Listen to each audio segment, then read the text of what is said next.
Halo semuanya, selamat pagi, selamat siang, selamat sore, dan selamat malam bagi kamu semua yang menonton video ini pada saat pagi hari, siang hari, sore hari, maupun di malam hari.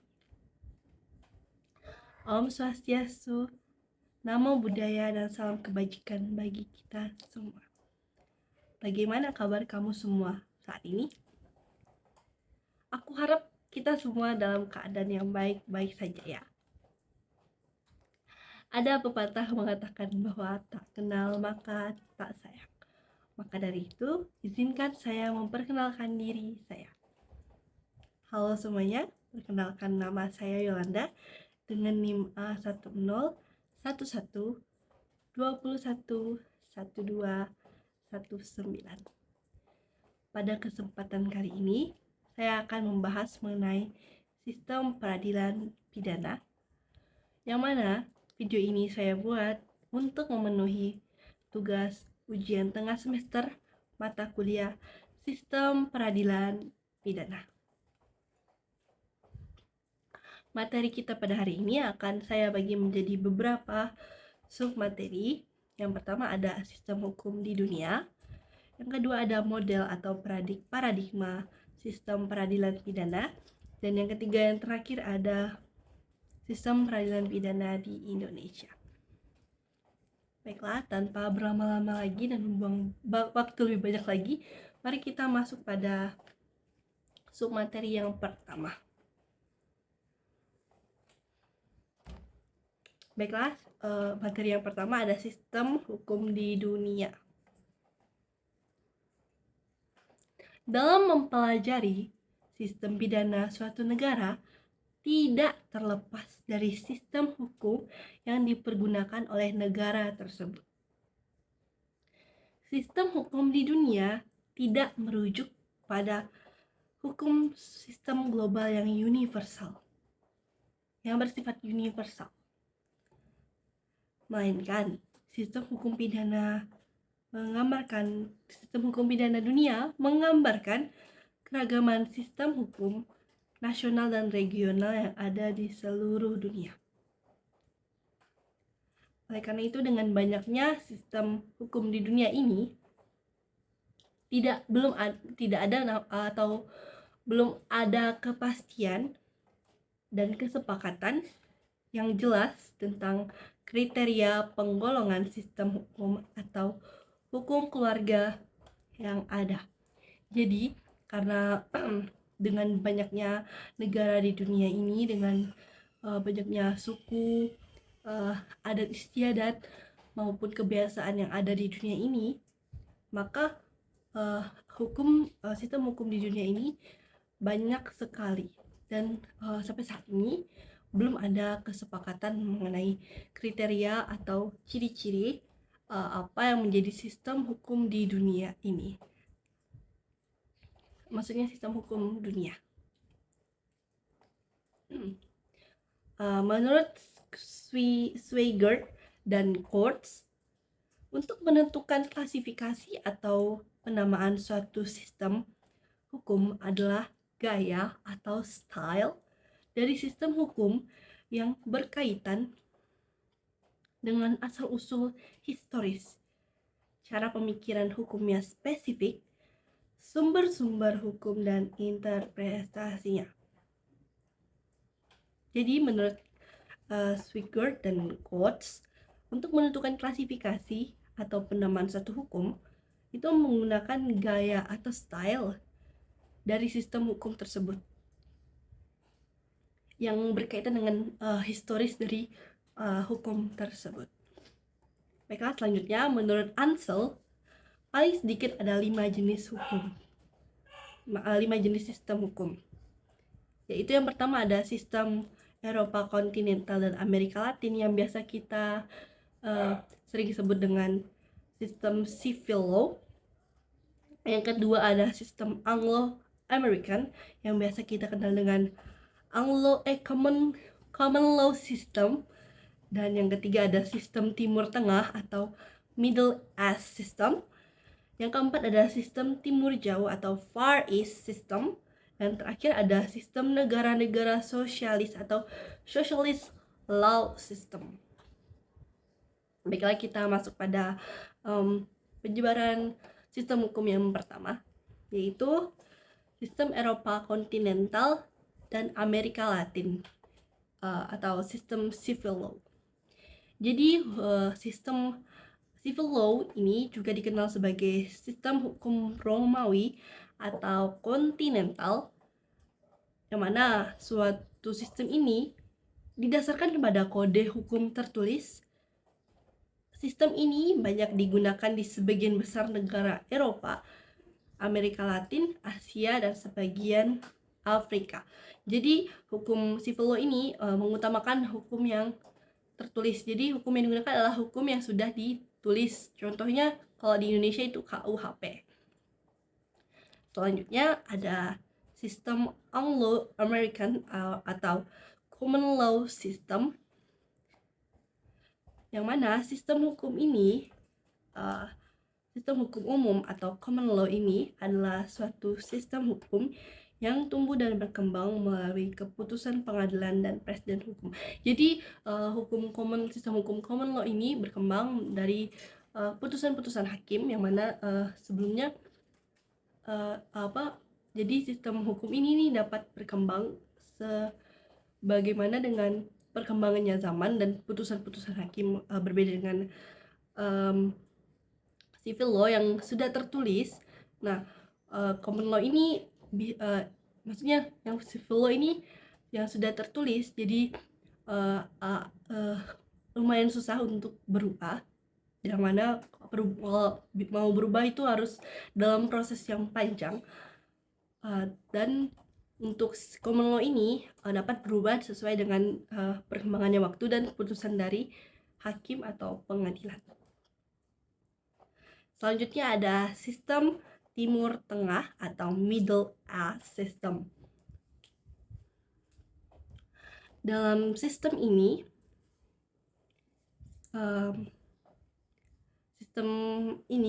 sistem hukum Timur Tengah ini sangat bervariasi macamnya, karena setiap negara memiliki sistem hukumnya sendiri yang tercermin dalam sejarah, budaya, dan nilai-nilai mereka. Beberapa karakteristik umum sistem hukum di Timur Tengah melibatkan pengaruh hukum Islam atau Syariah dalam berbagai tingkat. Jadi dalam sistem hukum Timur Tengah ini banyak melibatkan hukum Islam atau Syariat gitu.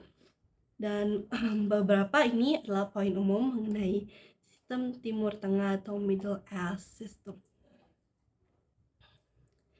Sistem hukum Timur Tengah,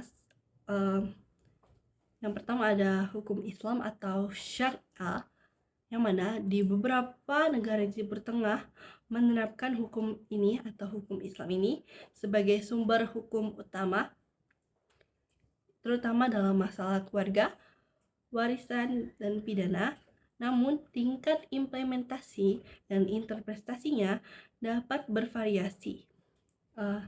Contohnya itu kayak di Indonesia, kita juga menerapkan sistem waris Islam seperti yang ada dalam kompilasi hukum Islam yang kita ketahui. Selanjutnya sistem hukum campuran. Jadi di beberapa negara memiliki sistem hukum campuran yang mencakup elemen dan hukum umum, hukum sipil, dan hukum Islam. Meskipun hukum Islam dapat menjadi bagian integral, unsur-unsur lainnya juga dapat ditemukan dalam sistem hukum. Jadi ini nih campuran. Jadi ada beberapa negara yang menggunakan syariat hukum Islam, namun tidak menutup kemungkinan kalau sistem hukum yang lain, contohnya sistem hukum sipil, dapat diterapkan juga di negara tersebut. Jadi mereka punya beberapa hukum gitu, jadi dicampur gitu menjadi satu. Selanjutnya ada hukum monarki dan hukum adat. Beberapa negara di Timur Tengah memiliki sistem hukum yang terikat erat dengan bentuk pemerintahan mereka, terutama dalam monarki. Hukum adat atau hukum yang berkaitan dengan tradisi dan kebiasaan lokal juga dapat memainkan peran penting. Seperti hukum pidana, sanksi pidana dapat mencakup hukuman-hukuman berdasarkan hukum Islam, dan dalam beberapa kasus hukuman-hukuman ini dapat melibatkan unsur-unsur tradisional. Jadi di beberapa negara di Timur Tengah mereka juga menggunakan sistem hukum adatnya. Jadi yang seperti saya tadi bilang, kalau contohnya di Indonesia memiliki banyak sekali adat dan berbagai hukum adat yang memang sudah digunakan oleh para leluhur. Jadi warga-warga masyarakat itu menggunakan lagi sistem hukum adat tersebut yang jadi kebiasaannya mereka. Selanjutnya ada sistem Timur Jauh atau Far East System. Jadi sistem hukum ini biasa ditemukan di Asia Timur atau yang sering disebut dengan Far East. Ini juga menunjukkan keragaman yang signifikan. Berikut ini ciri-ciri umum dari sistem hukum di beberapa negara di kawasan ini. Yang pertama ada hukum sivil atau civil law, yang mana sistem ini banyak ditemukan di negara Asia Timur seperti Jepang, Korea Selatan, dan Tiongkok, yang mana memiliki sistem hukum sipil yang dipengaruhi oleh tradisi hukum kontinental, terutama di daerah hukum Tiongkok. Yang kedua ada pengaruh hukum tradisional. Beberapa negara di Asia Timur tetap memiliki pengaruh yang kuat dari hukum tradisional mereka, seperti hukum Konfusianisme di Tiongkok dan Korea.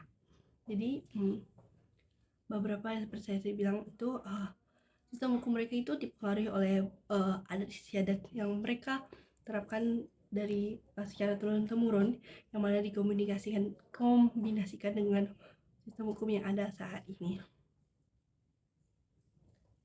Dan yang ketiga ada hukum pidana. Sistem hukum ini di Asia Timur mencerminkan sebagai pendekatan dari hukum pidana modern hingga tradisional. Beberapa negara tetap mempertahankan unsur-unsur hukum pidana yang didasarkan pada nilai-nilai budaya dan tradisional. Jadi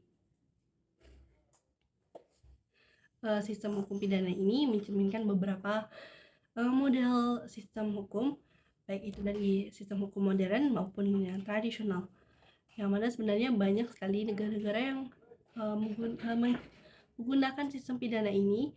Mereka ini tetap mempertahankan unsur-unsur tradisional itu sendiri. Baiklah, selanjutnya ada perubahan dan modernisasi. Banyak negara di kawasan ini telah mengalami, kawasan Timur Jauh ya, banyak mengalami perubahan dan modernisasi dalam sistem hukum mereka, terutama untuk mengakomodasi perkembangan ekonomi dan sosial. Dan yang kelima ada hukum internasional. Sebagian besar negara di Asia Timur terlibat dalam sistem hukum internasional, dan hukum internasional memainkan peran penting dalam hubungan mereka dengan negara-negara lain di dunia. Dalam konteks Asia Timur, perlu diingat bahwa masing-masing negara memiliki sistem hukum yang unik dan tercermin dalam sejarah budaya dan perkembangan mereka sendiri. Oleh karena itu, ada perbedaan yang signifikan antara sistem hukum di negara-negara seperti Jepang, Korea Selatan, dan Tiongkok. Jadi seperti yang tadi saya bicarakan, bahwa uh, sistem hukum mereka ini dipengaruhi oleh adat-adat mereka, itu yaitu hukum tradisional, yang mana setiap negara itu memiliki hukum tradisional yang berbeda-beda. Maka dari itu um, terdapat keberagaman hukum yang ada di dunia ini. Baiklah, selanjutnya ada sistem negara-negara sosialis atau socialist law system.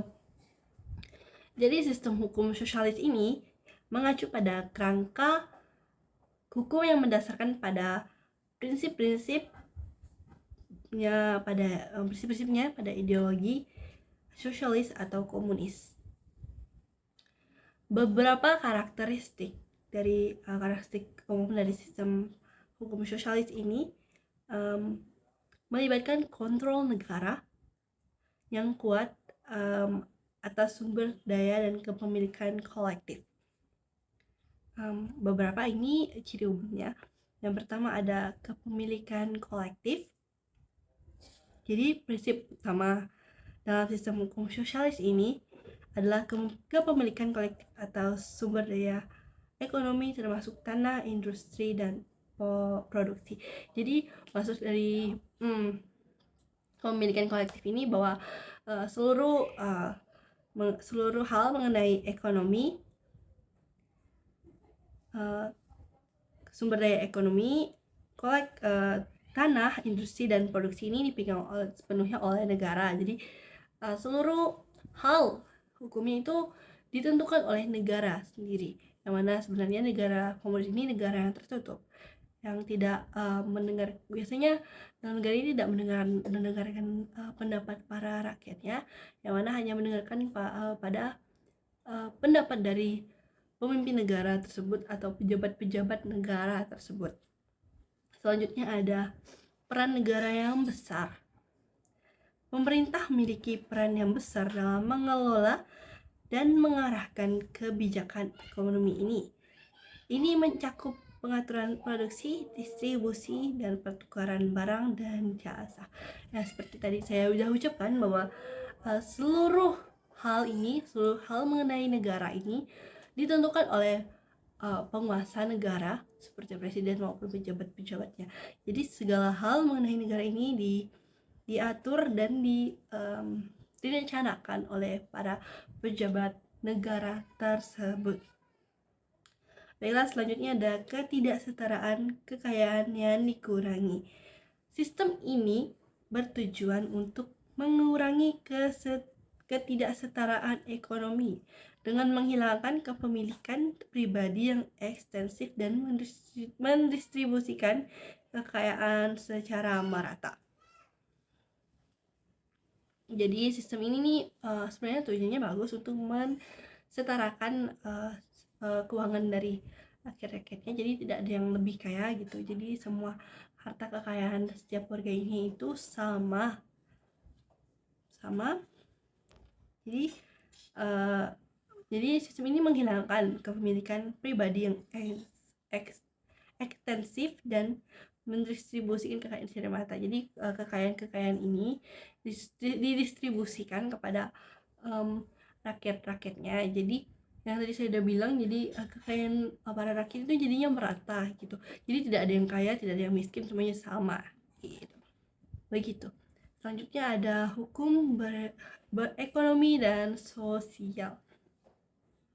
Hukum dalam konteks ini seringkali diarahkan untuk mencapai tujuan ekonomi dan sosial seperti pengendalian harga, alokasi sumber daya, dan perlindungan hak-hak pekerja. Selanjutnya ada partai tunggal. Jadi sistem hukum sosialis ini seringkali terkait dengan partai politik tunggal yang memiliki pengaruh besar dalam perbuatan, keputusan, dan pelaksanaan hukum. Jadi saya udah bilang kalau ini nih semua hal dalam negara itu tersebut tuh diatur oleh pemimpin negara atau pejabat-pejabatnya, dan tidak seperti di Indonesia ataupun negara demokrasi yang lainnya yang memiliki banyak partai politik. Nah, di negara komunis ini hanya memiliki sedikit partai, yang mana sebenarnya kayak di Korea, contohnya di Korea Selatan, kalau pemimpinnya itu sesuai dengan kayak keturunan. Jadi presiden sebelumnya memiliki anak, yang mana anak itu yang akan menjadi penerus dari presiden tersebut. Seperti itu. Baiklah, beberapa contoh negara dengan sistem hukum sosialis atau komunis ini adalah Uni Soviet sebelum runtuhnya Uni Soviet. Lalu ada Republik Rakyat Tiongkok atau Republik Rakyat Cina yang bisa kita sering sebut dengan RRC. Selanjutnya ada Kuba dan Korea Utara seperti yang kita tahu. Meskipun terdapat variasi dalam implementasi dan interpretasi ideologi sosialis di berbagai negara, prinsip-prinsip dasarnya mencerminkan filosofi sosialis dan komunis. Baiklah, selanjutnya menurut David, pembagian hukum lain adalah ada the Romano-Germanic family, yang kedua ada common law family, dan yang ketiga ada the family of socialist law. Jadi kita mulai dengan the Romano-Germanic family. The Romano-Germanic family itu adalah dikenal juga dengan sistem Eropa kontinental atau civil law, yang mana merupakan sistem hukum yang diterapkan sebagian besar negara di dunia, termasuk Indonesia yang terdampak oleh penjajahan Belanda dan diterapkan hingga sekarang. Ciri utama dari sistem ini adalah sistem kodifikasi dan pembukuan secara sistematis. Aturan-aturan kodifikasi hukum kemudian diterapkan. Jadi the Romano-Germanic family ini sama seperti the civil law yang cuman diubah bahasanya karena ini menurut David. Jadi sebenarnya penjelasan dari Romano ini sama seperti penjelasan di civil law. Jadi sistem hukumnya itu sistem hukum tertulis, yang mana nantinya hukum yang diterapkan itu adalah hukum yang tertulis. Begitu. Dan yang kedua ada the common law family. Common law atau ada pula yang mengenalnya sebagai sistem Anglo-Saxon adalah sistem hukum yang menitik beratkan kepada jurisprudensi atau putusan hakim. Sistem hukum ini terkenal dianut oleh Inggris, Amerika. Selain itu, banyak negara bekas jajahan Inggris menganutnya.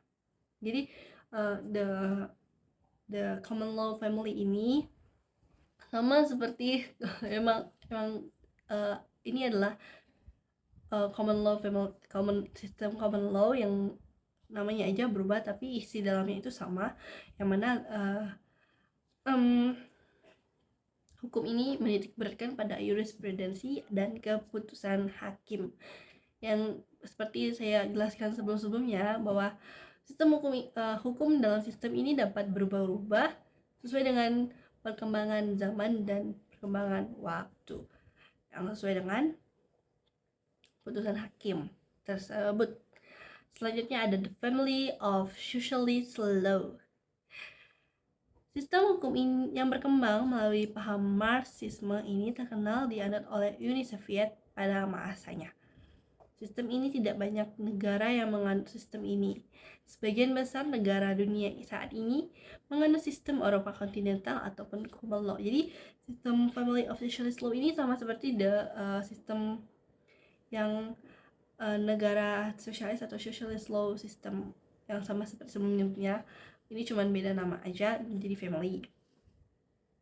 Jadi ini sistem hukum yang negara komunis yang tadi sudah saya jelaskan bahwa yang menganut sistem ini nih negara yang menganut sistem ini ada Uni Soviet, terus ada Korea Utara, terus RRC dan Kuba. Seperti itu.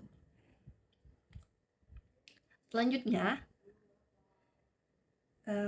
konsep konsep sistem hukum yang dijelaskan oleh menurut David dan menurut Ansel ini dapat kita konsepkan lagi menjadi dalam bagian tersebut kita konsepkan lagi menjadi sistem hukum yang diklasifikasikan dalam dua bentuk, yaitu ada civil law system dan common law system yang sudah kita singgung sebelumnya. Baiklah, civil law dan common law keduanya merupakan dua sistem hukum yang berbeda. Yang sudah saya sampaikan kalau sistem hukum civil law itu tertulis dan common law itu tergantung pada putusan hakim. Jadi sangat terlihat jelas ya kan perbedaannya itu sangat besar. Sujipto Raharjo dalam bukunya Ilmu Hukum berpendapat bahwa di dunia ini kita tidak menjumpai satu sistem hukum saja, melainkan lebih dari satu. Adapun sistem hukum yang dimaksud meliputi unsur-unsur seperti struktur, kategori, dan konsep. Jadi seperti yang udah saya singgung lagi sebelumnya, kalau dunia ini itu sangat besar dan memiliki banyak sekali negara dengan adat istiadat yang berbeda, dengan kebiasaan yang berbeda. Jadi dalam dunia ini kita tidak hanya dapat menemukan satu sistem hukum saja, melainkan banyak sekali sistem hukum yang ada di dunia yang masih bergantung pada adat istiadat warga setempat negara tersebut. Perbedaan dalam unsur-unsur tersebut mengakibatkan perbedaan dalam sistem hukum yang dipakai. Lebih lanjut, Sujipto mengatakan bahwa kita mengenal dua sistem hukum yang berbeda, yaitu sistem hukum Eropa kontinental, sistem hukum Eropa benua, dan sistem hukum Inggris atau common law. Orang juga lazim menggunakan sistem hukum Romawi atau Jerman atau civil law sistem untuk yang pertama dan common law sistem untuk yang kedua. Baiklah, sekarang kita masuk pada bagian civil law. Jadi, apa yang dimaksud dengan civil law? Apa itu civil law dan bagaimana sistem civil law itu? Jadi, sistem civil law bermula dari daratan Eropa dan didasarkan pada hukum Romawi dengan ciri-ciri civil law paling utama ditandai dengan sistem kodifikasi atau tertulis dan dari prinsip-prinsip hukum yang utama. Selanjutnya, bagaimana dengan karakteristik civil law? Bagaimana ciri-cirinya? Jadi, ciri-ciri pokok civil law adalah sistem ini menggunakan pembagian dasar ke dalam hukum perdata dan hukum publik. Jadi sistem ini menggunakan pembagian yang mana hukum publik dan mana hukum privat. Yang biasa kita kenal dengan hukum publik itu hukum pidana dan hukum privat itu hukum perdata. Yang mana kategori ini tidak dikenal dalam sistem common law. Jadi common law itu tidak mengenal dengan pembagian sistem hukum seperti hukum pidana dan hukum perdata. Menurut Nurul Komar, dalam perbandingan sistem hukum dan peradilan civil law system dan common law system, karakteristik atau ciri-ciri sistem civil law adalah: satu, adanya sistem kodifikasi. Yang kedua, hakim tidak terikat dengan preseden atau doktrin stare decisis sehingga undang-undang menjadi rujukan hukum yang utama. Dan yang ketiga, ada sistem peradilannya bersifat inquisitorial. Baiklah, dari ketiga karakteristik ini saya akan menjelaskan lebih dalam mengenai karakteristik ini, penjelasan yang lebih dalam. Yang pertama, adanya sistem kodifikasi. Alasan mengapa sistem civil law menganut paham kodifikasi adalah antara lain karena demi kepentingan politik Imperium Romawi Di samping kepentingan-kepentingan lainnya di luar itu, kodifikasi diperlukan untuk menciptakan keseragaman hukum dan di tengah-tengah keberagaman hukum.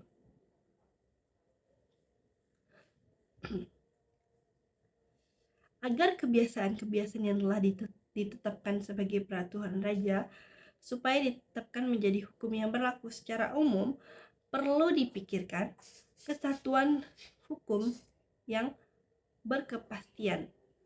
Pemikiran itu adalah diperlukannya suatu kodifikasi hukum.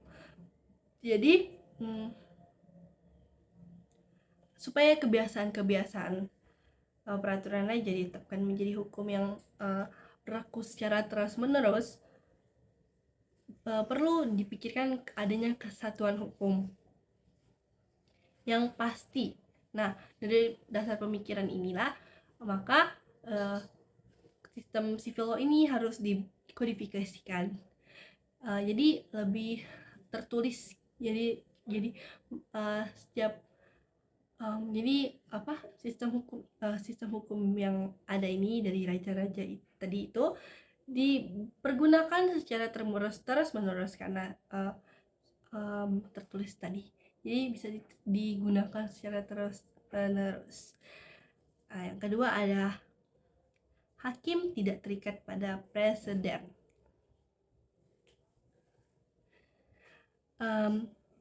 Nurul mengutip pendapat Paul Scholten yang mengatakan bahwa pengorganisasian organ-organ negara Belanda tentang adanya pemisahan antara kekuasaan membuat undang-undang, kekuasaan peradilan dan sistem kasasi serta kekuasaan eksekutif, dan tidak dimungkinkannya kekuasaan yang satu mencampuri urusan kekuasaan lainnya. Dengan cara tersebut maka terbentuklah jurisprudensi. Jadi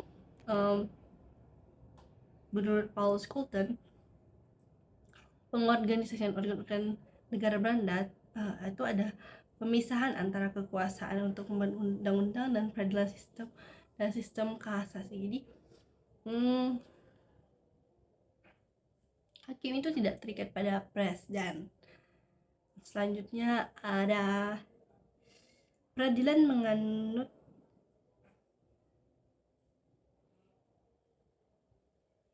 sistem inkuisitorial, yang mana dalam sistem ini hakim mempunyai peranan yang besar dalam mengarahkan dan memutuskan suatu perkara. Jadi dalam sistem hukum civil law ini kekuasaan sebesar-besarnya ada pada hakim. Dalam sistem ini hakim bersifat aktif dalam menemukan fakta hukum dan cermat dalam menilai bukti. Hakim di dalam sistem civil law berusaha untuk mendapatkan gambaran lengkap dari peristiwa yang dihadapi sejak awal. Sistem ini mengandalkan profesionalisme dan kejujuran hakim. Dalam sistem hukum ini, dalam sistem hukum civil law ini, hakim itu harus berusaha untuk menemukan dalam memutuskan suatu perkara dengan harus mengetahui secara pasti mengenai hukum yang ada tersebut dan mengetahui kronologi dari suatu perkara yang sedang dikerjakannya atau menjadi putusannya, seperti itu. Selanjutnya kita masuk pada sistem common law. Jadi apa yang dimaksud dengan common law itu? Apa itu sistem common law? Mari kita cari tahu bersama-sama. Jadi istilah common law adalah berasal dari bahasa Prancis, yaitu common law, yang merujuk pada adat kebiasaan atau custom di Inggris yang tidak tertulis dan yang melalui keputusan-keputusan hakim jadikan berkekuatan hukum. Jadi awalnya itu ini sistem ini merujuk pada kebiasaan yang ada di London, di Inggris, yang mana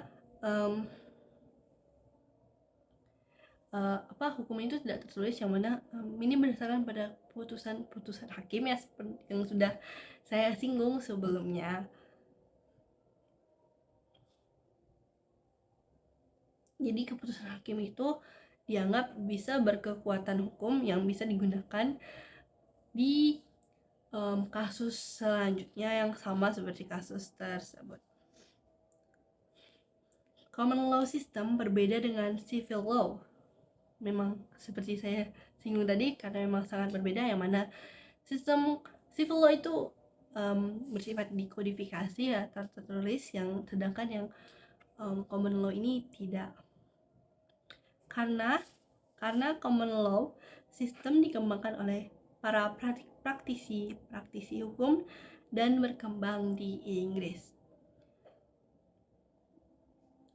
Dalam penegakan hukumnya menekankan pada ciri logis dan rasional untuk civil law, sedangkan common law penekanannya terletak pada ciri tradisional hukumnya. Jadi dalam civil law ini menekankan pada ciri logis dan rasional, sedangkan dalam common law ini penekanannya terletak pada ciri tradisional hukumnya, kayak putusan hakim tadi.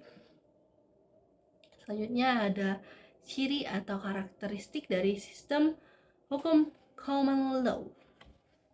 Yang pertama ada jurisprudensi sebagai sumber hukum utama. Yang kedua ada dianutnya doktrin stare decisis atau sistem preseden. Dan yang ketiga ada adversary system dalam proses peradilan. Jadi ketiga sistem ini akan saya jelaskan secara lebih lengkap satu persatu. Baiklah, kita mulai pada jurisprudensi. Jadi pertama itu jurisprudensi sebagai sumber hukum utama. Ada dua alasan mengapa jurisprudensi dianut di dalam sistem common law, yaitu yang pertama ada alasan psikologis dan kedua ada alasan praktis. Untuk alasan psikologisnya, alasannya adalah karena setiap orang yang ditugasi untuk menyelesaikan perkara, ia cenderung sedapat-dapatnya mencari alasan pembenaran atas putusannya dengan merujuk kepada putusan yang telah ada sebelumnya, daripada memikul tanggung jawab atas putusan yang dibuatnya sendiri. Jadi dalam menyelesaikan perkara tersebut, para hakim cenderung mencari alasan pembenaran dengan merujuk pada putusan yang sebelumnya daripada menggunakan putusan dirinya sendiri,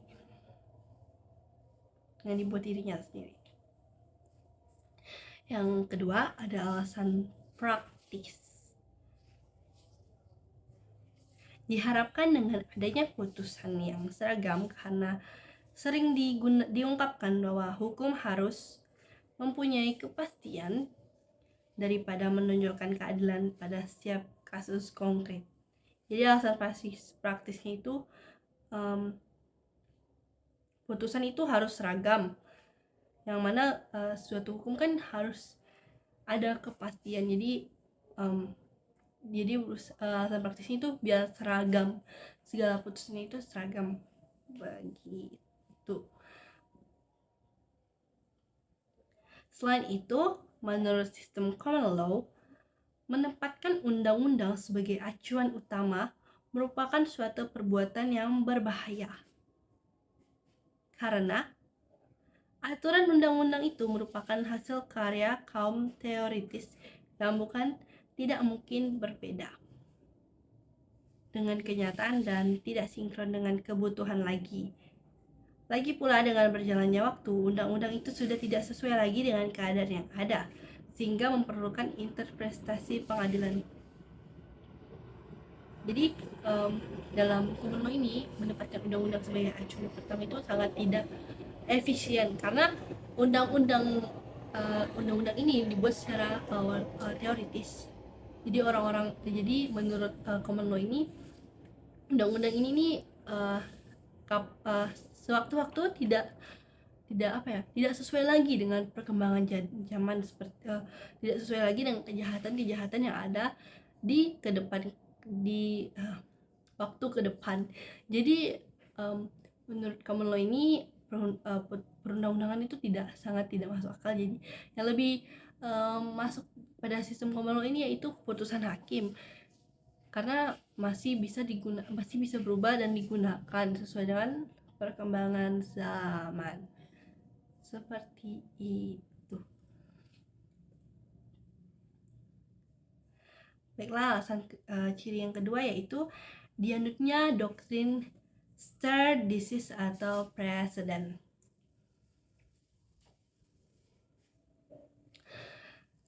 Doktrin ini secara substansial mengandung makna bahwa hakim terikat untuk mengikuti dan atau menerapkan putusan pengadilan terdahulu, baik yang dibuat sendiri ataupun pendahulunya untuk kasus serupa. Meskipun dalam sistem common law dikatakan berlaku doktrin stare decisis, akan tetapi bukan berarti tidak dimungkinkan adanya penyimpangan oleh pengadilan dengan melakukan distinguishing, asalkan saja pengadilan dapat membuktikan bahwa fakta yang dihadapi berlainan dengan fakta yang telah diputuskan oleh pengadilan terdahulu. Artinya, fakta yang baru itu dinyatakan tidak serupa dengan fakta yang telah menyerupai presiden. Jadi tidak menutup kemungkinan bahwa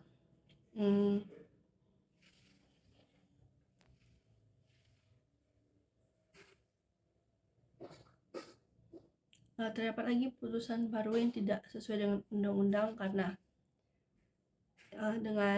dengan syarat bahwa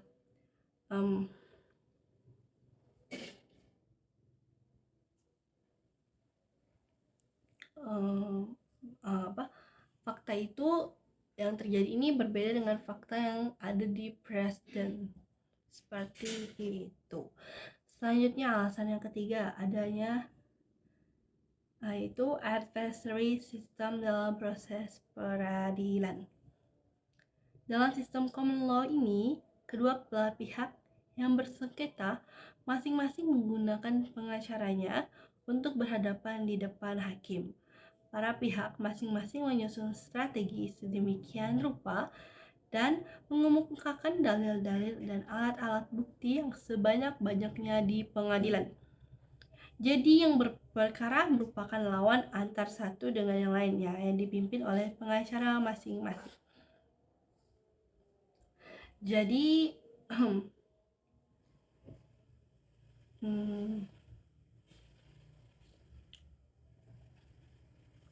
di perbedaan lainnya ya, kalau di sistem civil law itu yang berkuasa itu sepenuhnya kekuasaan itu ada di tangan hakim, sedangkan di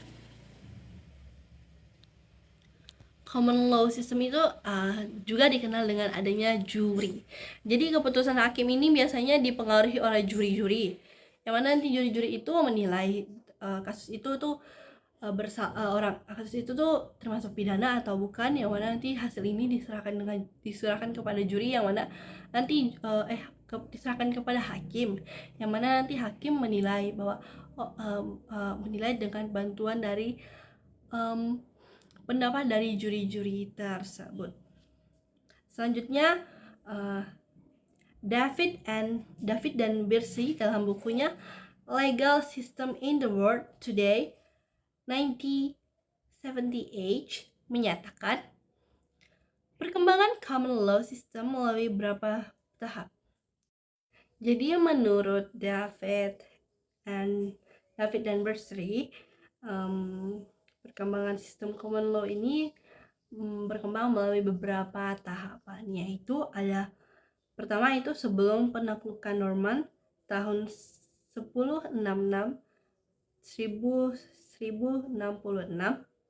Yang kedua ada periode kedua dan tahun 1066 sampai 1485, yang mana pembentukan common law dengan menerapkan sistem hukumnya secara luas dengan menyisihkan kaidah-kaidah lokal yang telah ada. Selanjutnya tahapan ketiga ada dari tahun 1485 sampai 1832, yang mana sistem common law ini berkembang menjadi sistem kaidah yang dikenal dengan kaidah equity, di mana sistem ini berkembang melengkapi common law system. Tahapan yang keempat yaitu dari tahun 1832 sampai sekarang merupakan tahapan modern dari common law yang mana dibuat peraturan perundang-undangan yang tidak mengandalkan hukum bersifat tradisional, sehingga common law menerima campur tangan badan-badan administrasi dan pemerintah. Yang kelima, yaitu tahapan yang kelima itu pada awal perkembangan common law. Raja merupakan hakim untuk memutuskan suatu perkara, pengajuan perkara, tetapi didasarkan pada kemurahan hati raja, sehingga rakyat memandang pengadilan raja tidak tepat, sehingga raja menyerahkan penyelesaian ini kepada pertimbangan para juri. Jadi sebelumnya itu peradilan itu, hakim itu dipegang oleh raja, yang mana raja memutuskan hukuman itu sesuai dengan kemauan dia atau keinginan dia. Jadi menurut masyarakat ini sangat tidak adil, karena tidak menutup kemungkinan bahwa ada seseorang yang melakukan kejahatan yang berat, tapi karena kemurahan hati raja dia mendapatkan hukuman yang cukup ringan, sedangkan ada seseorang yang melakukan kejahatan yang ringan tapi mendapatkan hukuman yang berat, sehingga para masyarakat ini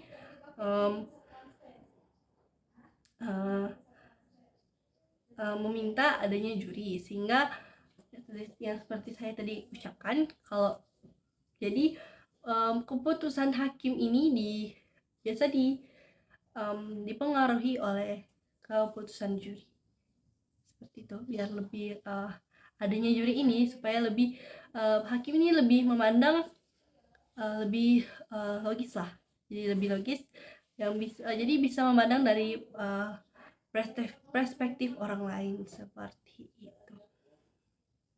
Baiklah, selanjutnya kita masuk pada submateri kedua, yaitu model atau paradigma sistem peradilan pidana.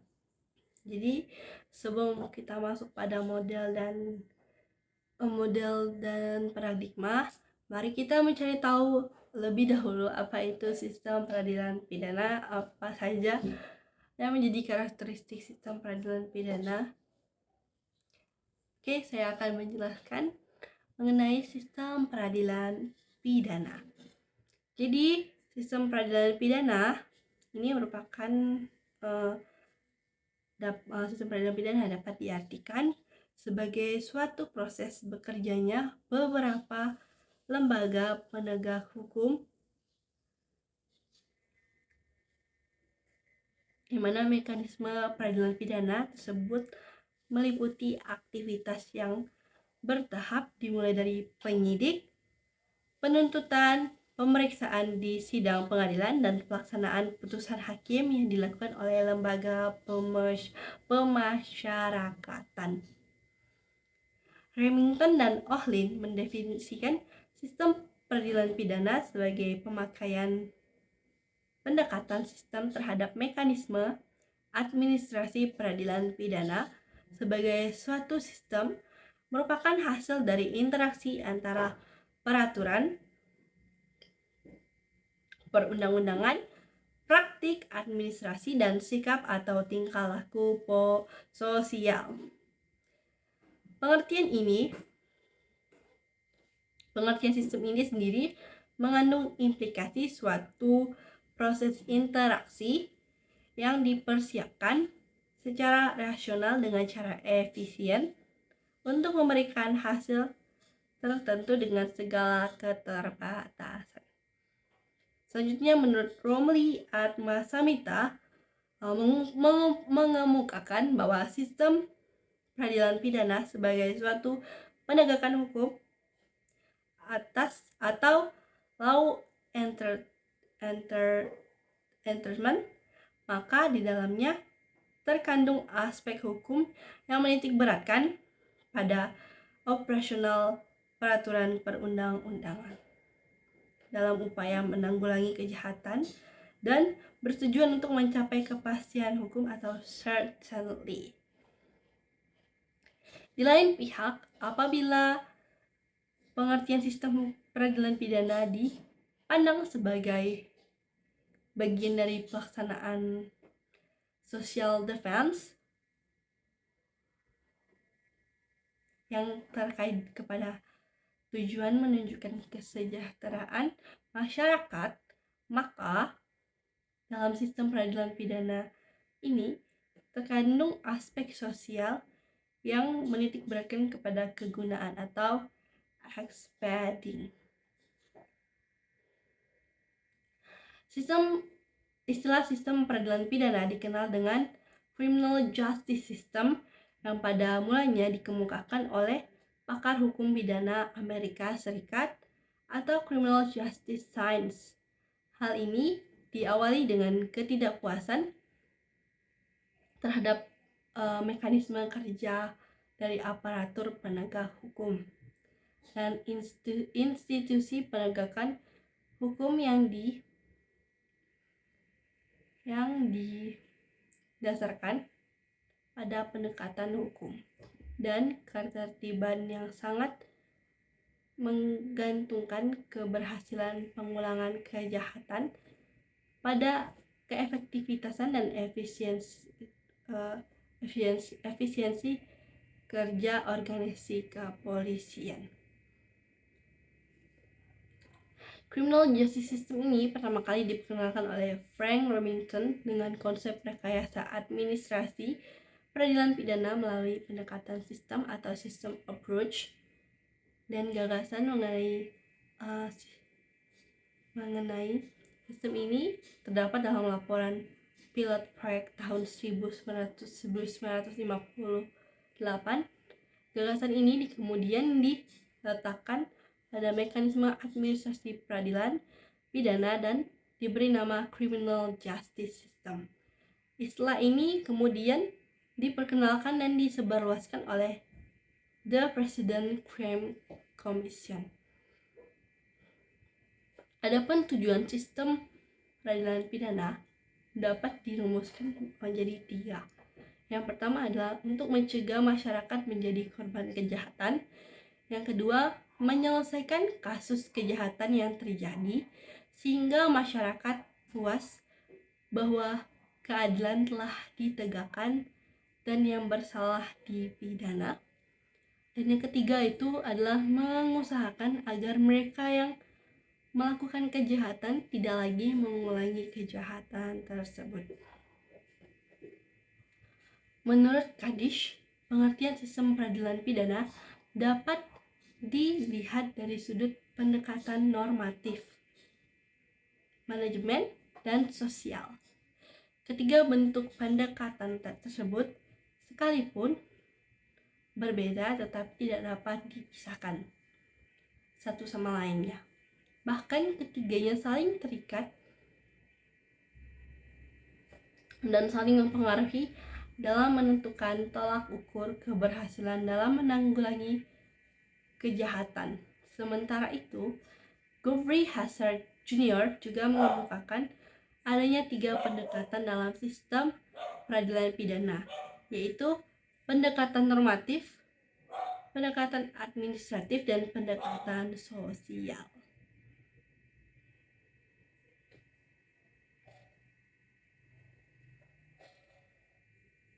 Selanjutnya kita akan masuk pada model dari sistem peradilan pidana. Jadi kita sudah mengetahui apa itu sistem peradilan pidana dan istilah-istilah sistem peradilan pidana yang dikemukakan oleh pakar-pakar hukum yang tadi saya sudah jelaskan. Sekarang kita akan masuk pada model atau paradigmanya. Yang pertama ada adversary model, yang mana model ini mendasarkan pemikiran pada pertentangan kepentingan yang tidak dapat dipertemukan antara negara yang mewakili oleh jaksa dan polisi dengan individu atau kelompok masyarakat yang diwakili oleh pelaku tindak pidana beserta pengacaranya.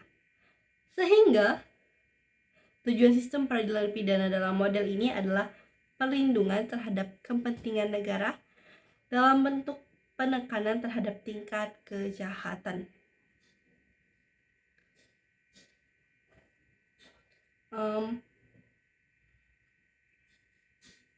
Jadi teori adversary model dalam sistem peradilan pidana ini menyatakan bahwa persidangan merupakan pertarungan antara pihak-pihak yang berselisih, yaitu jaksa penuntut dan penasihat hukum terdakwa.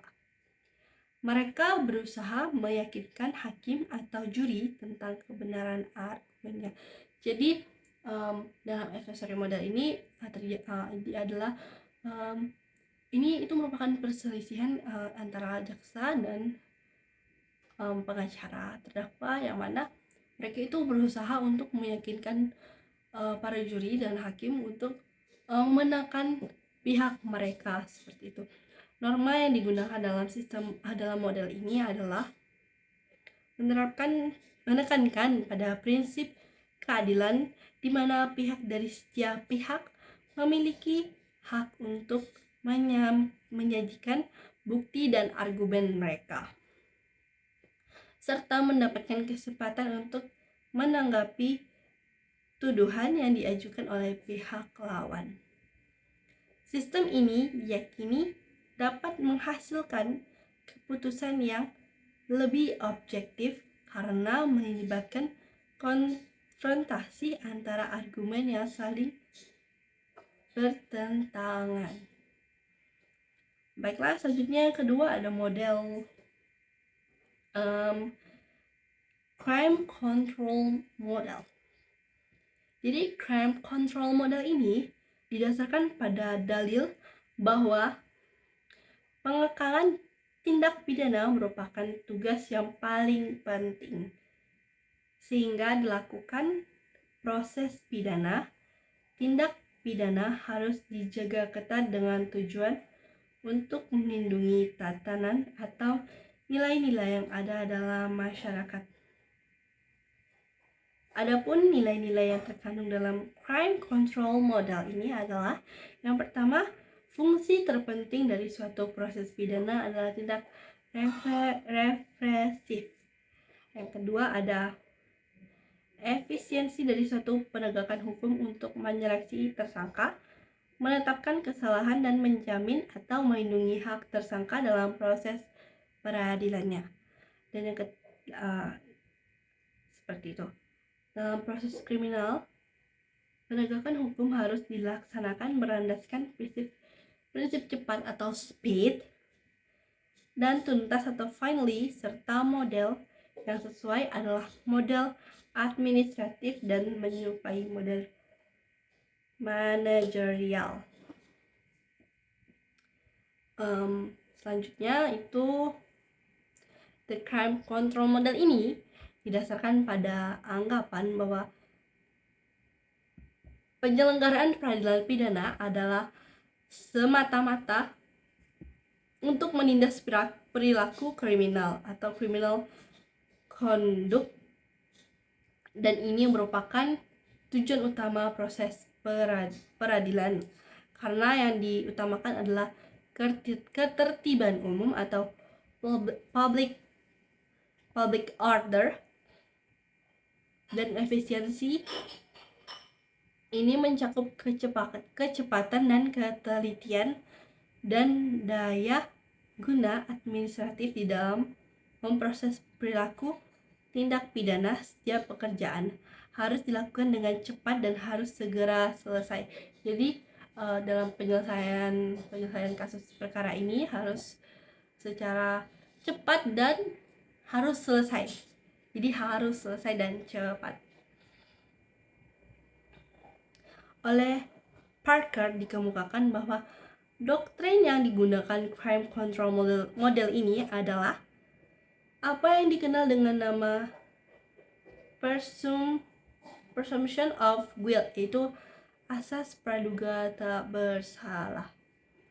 Jadi norma crime control model ini adalah mengutamakan keamanan masyarakat, penangkapan cepat terdakwa, serta pengadilan yang efisien.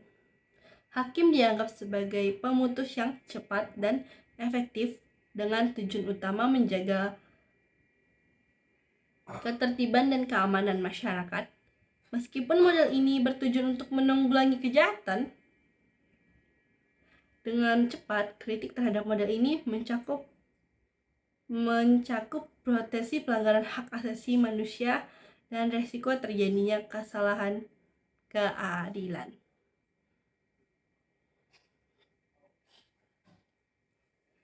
Oleh karena itu, muncullah model yang selanjutnya yang disebut dengan due process model.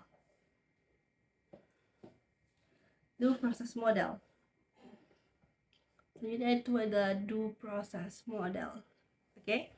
Due process model muncul karena reaksi dari crime control model yang menitik beratkan pada hak-hak individu dengan berusaha melakukan pembatasan terhadap wewenang penguasa. Dengan kata lain, dapat dikatakan bahwa proses pidana harus diawasi atau dikendalikan oleh hak-hak asasi manusia dan tidak hanya ditekankan pada maksimal efisiensi kebijakan saja seperti dalam CCM, seperti crime control model, melainkan prosedur penyelesaian perkara. Pembatasan terhadap kepuasan pemerintah ini mencerminkan ideologi yang disebut mithraeum valves atau arti cita-cita kewenang-wenangan. Selanjutnya, due process model ini didasarkan pada presumption of innocence sebagai dasar nilai sistem peradilan. Oleh model ini dituntut adanya sistem proses penyelidikan terhadap kasus dengan menemukan fakta secara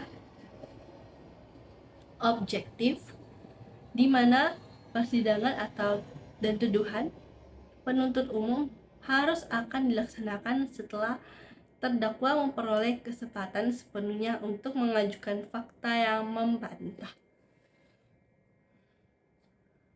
atau menolak tuduhan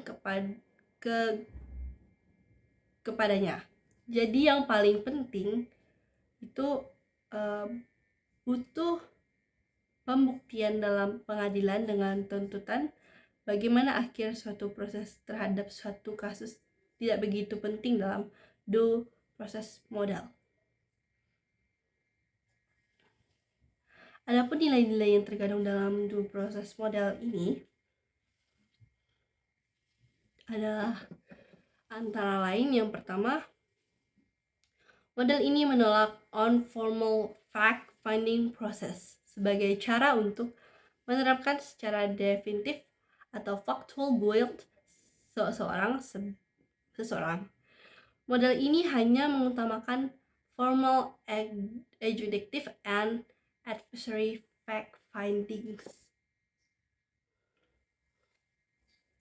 Yang kedua adalah penekanannya pada pencegahan dan menghapus sejauh mungkin kesalahan mekanisme administrasi peradilan. Dan yang ketiga ada individu harus ditetapkan secara utuh dan utama dalam proses peradilan, dan konsep pembatasan wewenang formal sangat memperhatikan kombinasi stigma dan kehilangan kemerdekaan yang dianggap merupakan pencabutan hak asasi seseorang yang dapat dilakukan oleh negara. Selanjutnya itu anti terhadap kekuasaan. Sehingga model teguh doktrin atau legal guilty, yaitu seseorang dianggap bersalah apabila penetapan kesalahannya dilakukan secara prosedural dan dilakukan oleh orang-orang yang memiliki kewenangan tugas itu. Dan seseorang yang dianggap bersalah sekalipun secara nyata akan memberatkan jika perlindungan hukum yang diberikan undang-undang kepada orang yang bersangkutan tidak efektif. Dan nilai yang terakhir, yang selanjutnya itu ada penetapan kesalahan seseorang hanya dapat dilakukan oleh pengadilan yang tidak memihak, yaitu menggunakan asas praduga tak bersalah. Selanjutnya itu negatif model, yaitu merupakan tipologi yang digunakan, yaitu selalu menekankan pada pembatasan kekuasaan formal dan modifikasi kekuasaan tersebut. Norma yang digunakan oleh dua proses model ini dalam sistem peradilan pidana mencakup sejumlah prinsip dan hak-hak terdakwa yang mana norma yang terkandung dalam sistem model ini antara lain yang pertama ada yang tadi asas praduga tak bersalah, yang kedua larangan penyiksaan dan perlakuan yang kejam, yang ketiga ada persidangan terbuka dan publik, dan keempat ada keadilan prosedural. Baiklah, model yang keempat itu ada integrated criminal justice system. Jadi integrated criminal justice system yang ini juga dikenal sebagai integrated model yang dikemukakan oleh seorang sarjana Jepang yang pada tahun 1984 yaitu Hiroshi Ishikawa. Dalam bukunya Characteristic Aspect of Japanese Criminal Justice System, a successful example of integrated approach. Ciri-ciri dari model ini yang pertama ada conviction rate yang relatif tinggi. Konsep ini didasarkan pada phrase justice yang selalu bertumbuh pada substantial truth atau substantial kejujuran. Yang kedua ada speedy disposition, yaitu kecepatan dalam menetapkan posisi yang harus tepat sesuai dengan tugas, fungsi, dan wewenangnya harus dilaksanakan secara bersama. Dan yang ketiga ada rehabilitation minded sentencing policy, yaitu penekanan terhadap penerapan sanksi alternatif selain pidana penjara. Perlu ditindaklanjuti dengan seksama, misalnya pidana bersyarat, denda. Di samping itu disparatif pidana harus diminimalkan.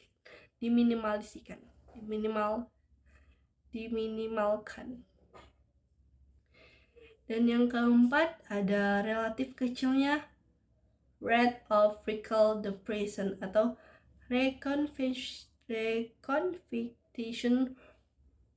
rate. Baiklah, selanjutnya ada model yang terakhir yaitu model probabilitas kepentingan. Model probabilitas kepentingan ini merupakan model yang harus realistik dengan memperhatikan berbagai kepentingan yang harus dilindungi oleh hukum pidana. Di antaranya kepentingan negara, kepentingan umum, kepentingan individu, dan kepentingan pelaku tindak pidana, dan kepentingan korban tindak pidana. Baiklah, kita masuk pada subbab yang ketiga, yaitu sistem pidana di Indonesia. Kita sudah masuk pada subsistem yang terakhir.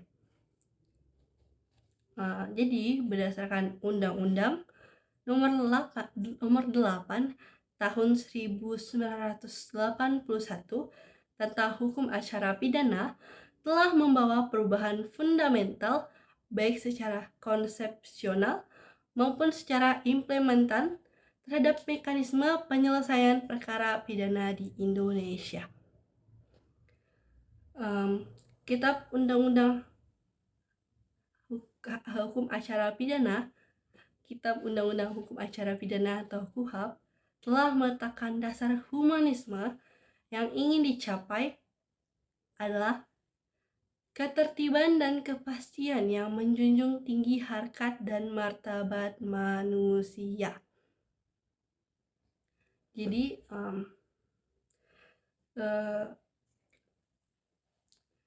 dalam KUHAP itu lebih mementingkan itu hal yang ingin dicapai itu adalah ketertiban dan kepastian hukum yang menjunjung tinggi harkat dan martabat manusia. Selanjutnya itu adalah sistem peradilan yang digunakan di Indonesia.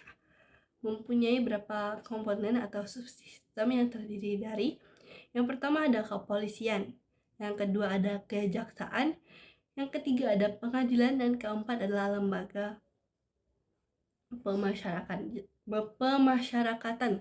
Jadi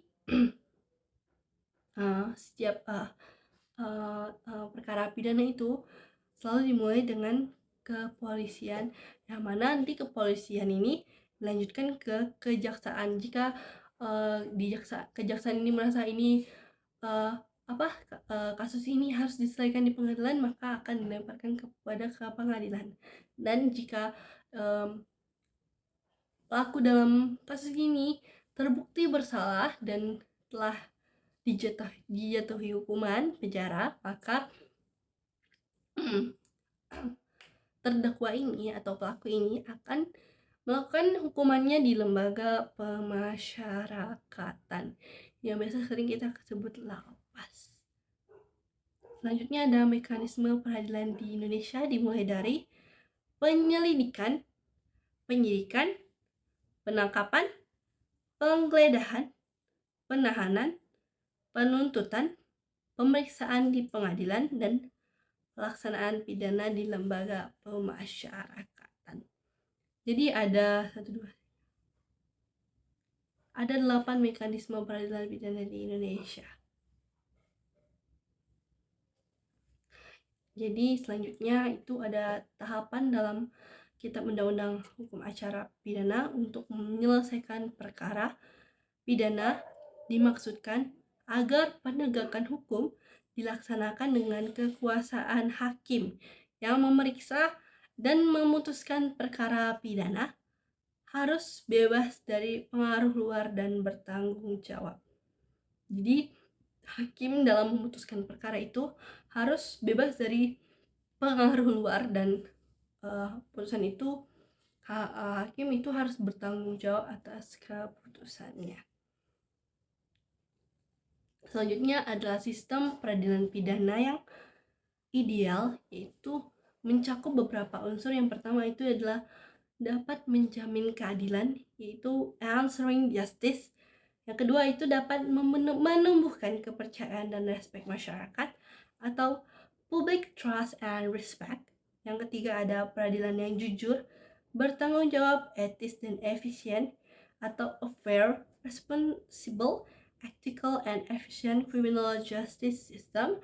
Dan keempat ada menjamin keamanan warga masyarakat atau the safety of citizen.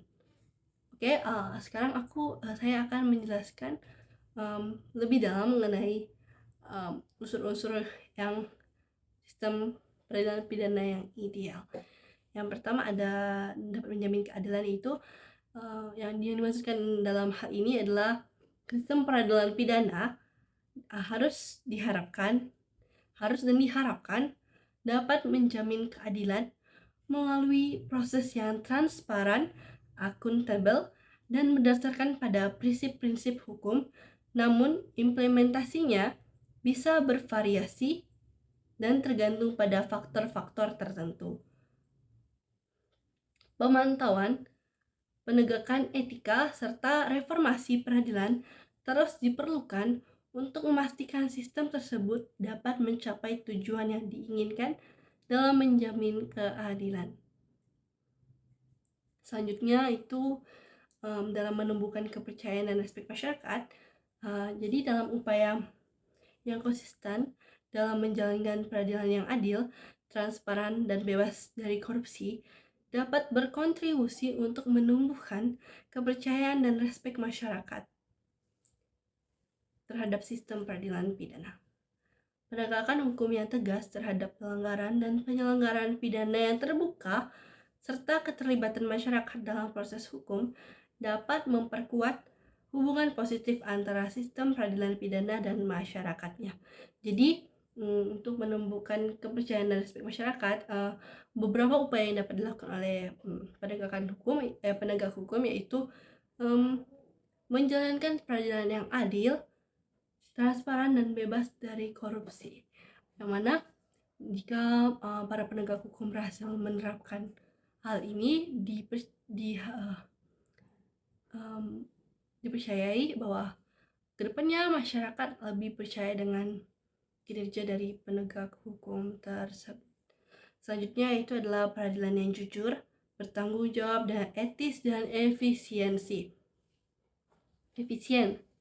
Peradilan yang jujur, bertanggung jawab, etis, dan efisien merupakan fondasi untuk menciptakan sistem peradilan pidana yang dapat memberikan keadilan kepada semua pihak, kejujuran dan tanggung jawab dalam proses hukum, penerapan etika, serta efisiensi dalam penanganan kasus dapat memberikan keyakinan pada masyarakat bahwa sistem peradilan beroperasi dengan integritas dan profesionalisme sesuai dengan standar keadilan yang diinginkan. Selanjutnya, unsur yang terakhir yaitu untuk menjamin keamanan warga masyarakat. Jadi untuk menjamin keamanan warga masyarakat merupakan tujuan utama dari sistem peradilan pidana. Dengan memberikan hukuman yang sesuai dengan kepada pelaku kejahatan, sesuai dengan kejahatan yang dilakukannya, sistem peradilan pidana berkontribusi untuk melindungi masyarakat dari potensi ancaman keamanan. Upaya pencegahan kejahatan, penegakan hukum yang efektif, dan kerjasama antara lembaga penegakan hukum dapat berperan dalam mencapai tujuan ini. Baiklah, mungkin sekian penjelasan dari saya. Jika terdapat kesalahan kata maupun sikap atau pengucapan saya pada video ini, saya mohon maaf dengan sebesar-besarnya. Dan saya ingin mengucapkan terima kasih pada teman-teman semua yang telah menonton video ini, dan saya ingin mengucapkan terima kasih atas kesempatan yang telah diberikan kepada saya. Baiklah, saya Yolanda pamit undur diri. Terima kasih.